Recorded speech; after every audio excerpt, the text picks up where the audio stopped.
The Rays have a new home, and the Orioles are making changes to Camden Yards again. Let's talk about it up next on Fantasy Baseball Today in 5.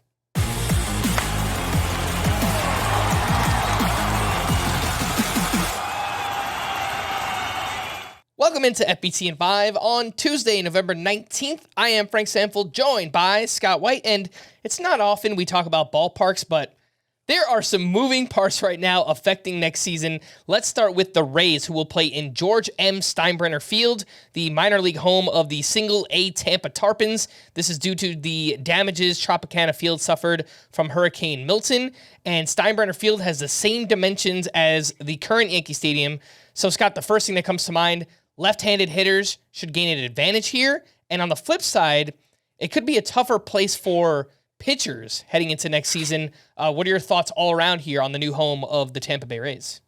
I think it's going to be quite hitter-friendly because not only does it have the dimensions of Yankee Stadium, which we all know is a very favorable home run park for left-handed hitters, but it's going to be in Florida humidity in the summer. And so I think the ball is going to fly. Left-handed hitters, of course, stand to benefit. I'm looking at Brandon Lau, if he sticks around, Josh Lowe, Jonathan Aranda, if hopefully he gets a regular role this year. But I think the pitching end is the bigger thing here because I think it could ruin the value of several of their pitchers, like ruin it.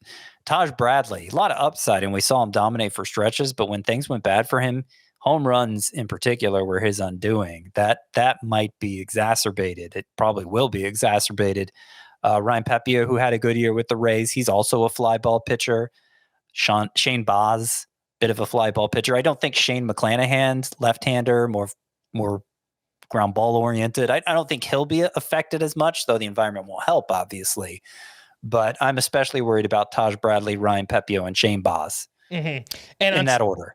And on top of that, Tropicana Field has always played up for strikeouts because it's inside of a dome, and some hitters have cited the batter's eye kind of affecting their vision, their ability to see the ball. And if you look at MLB park factors over the past 3 years, Tropicana Field was the 4th best ballpark for strikeouts. So again, maybe we see a little bit of a tick down for pitcher strikeouts and maybe even a tick up for pitcher home runs. So keep that in mind heading into next season. Let's talk about another AL East team and ballpark. The Orioles are altering Camden Yards once again, this time pulling their left field in closer to home plate. They cited an overcorrection and are now trying to find a happier medium.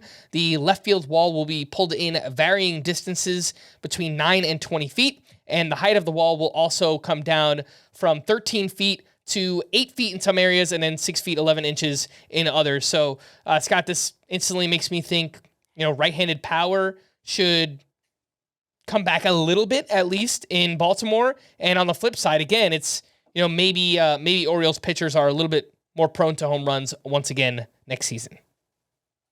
Yeah, the Orioles with the changes to Camden Yards, the original changes made it a pretty punishing environment for right-handed hitters in particular, and they have some who were severely impacted by it. Ryan Mountcastle's the main one, but also Jordan Westberg. They have more on their way, like Kobe Mayo. So this helps, obviously. How much does it help? Is it a true happy medium from where Camden Yards was previously? I don't know about that, because remember, they moved that left field fence 30 feet back.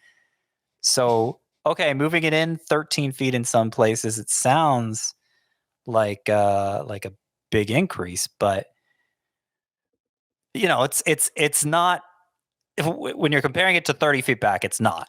And then it's going to be kind of hard to figure out because of the way they're applying these changes. It's not like they moved it basically back 30 feet all the way along the left field fence. They're moving it in some 13 feet, but they're moving it in more than that in certain places. So I'm looking at the proposed outfield wall now. At the foul pole, still 333 feet. Then it juts way back to 373, like it did with the initial changes. So that kind of left field portion by the foul pole is still extremely deep. But then you get to straightaway left, and it goes from 373 to 364. It actually comes in. So I think it's still going to be more pitcher friendly, but it's a little, because of the way they're applying these changes, it's not so crystal clear. All right, for more extensive fantasy baseball coverage, listen to the Fantasy Baseball Today podcast on Spotify, Apple Podcasts, or anywhere else podcasts are found. Thanks for listening to Fantasy Baseball Today in 5, and we will be back again on Thursday. Bye-bye.